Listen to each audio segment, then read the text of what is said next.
오늘 아침 당헌 당규 위반 논란이 명백한 선호 투표제가 기어이 민주당 최고의 문턱을 넘었습니다. 그런데 아주 흥미롭게도 전준희가 폭력적으로 밀어붙인 선호 투표제가 오히려 저들에게 치명적인 자충수가 될 가능성도 커졌습니다. 참 가슴 아픕니다. 전준희가 감행한 전당대회 쿠데타가 사실상 성공 수순에 들어갔습니다.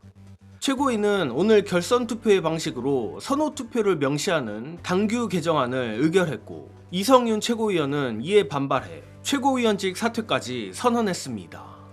다만 다행히 청년 최고위원 별도 선출안은 부결됐습니다.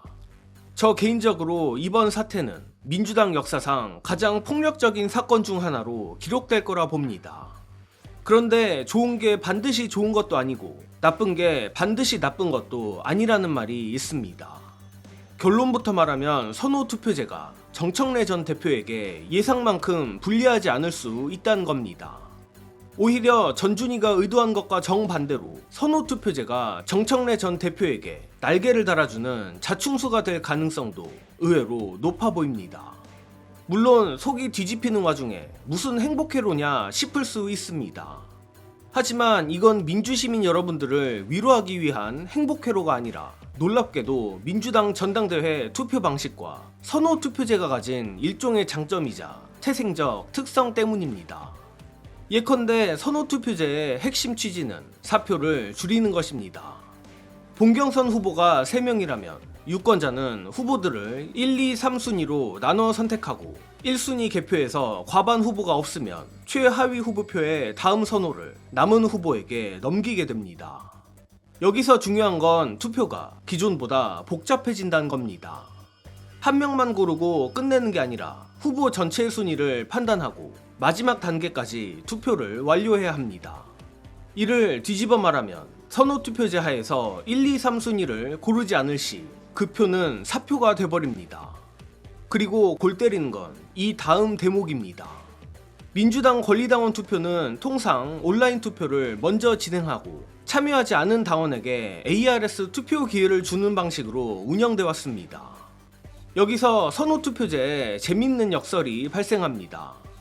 선호 투표제는 앞서 말했듯이 1, 2, 3순위 투표를 모두 해야만 유효한 표로 인정되고, 그렇지 않을 경우는 사표로 처리됩니다. 여기서 중요한 지점이 ARS 투표입니다. ARS 투표는 전화로 1, 2, 3순위 후보를 모두 골라야 유효한 표가 됩니다. 즉, 선호 투표제 덕에 투표 절차가 복잡해져서 전화를 중간에 끊지 않고 1, 2, 3순위를 모두 골라야 유효표가 된다는 것이고, 유권자의 정치 관여도와 투표 의지가 선거의 가장 중요한 변수가 됐다는 겁니다.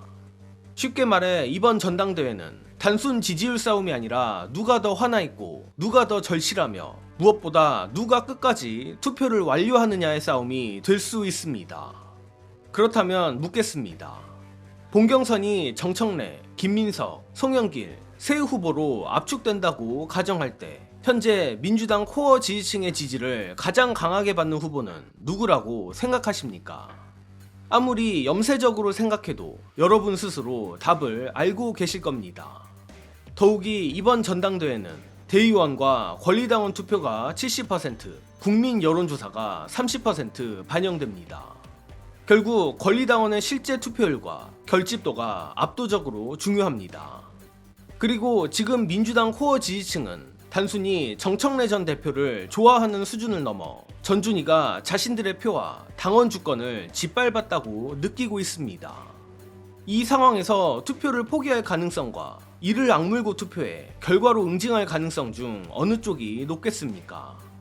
이 역시 여러분 스스로 답을 알고 계실 거고, 마찬가지로 이 정도면 앞서 제가 행복회로가 아니라고 말씀드린 이유도 충분히 이해하실 거라 생각합니다.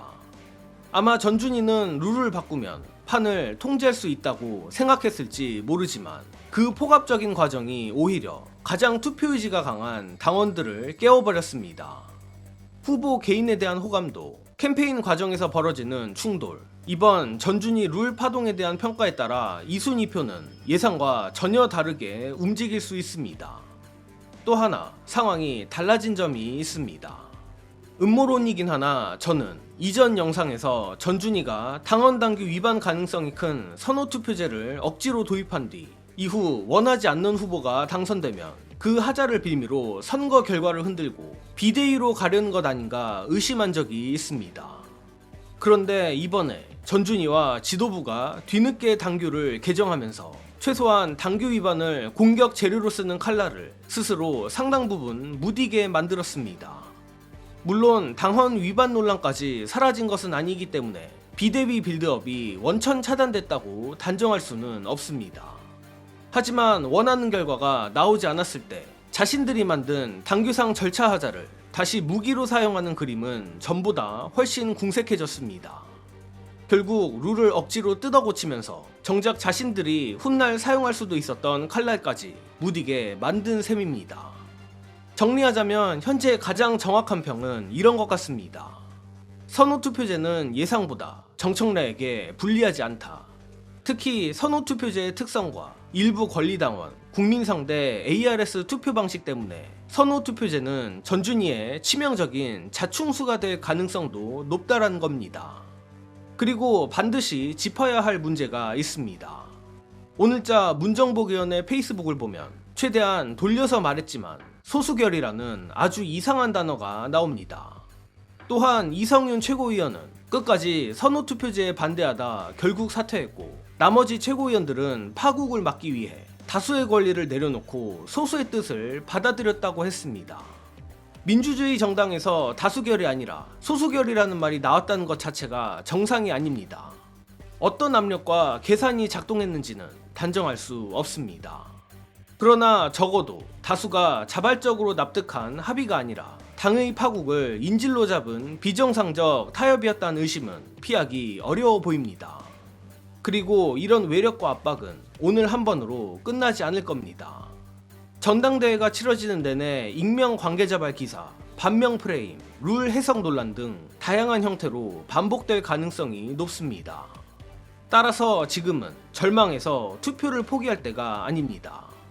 분노를 투표율로 바꾸고 끝까지 투표를 완료해 결과로 보여줘야 할 때입니다. 물론 선호투표제가 정청래 전 대표에게 반드시 유리하다고 단정할 수는 없습니다. 하지만 적어도 일각의 우려만큼 불리하지도 않습니다.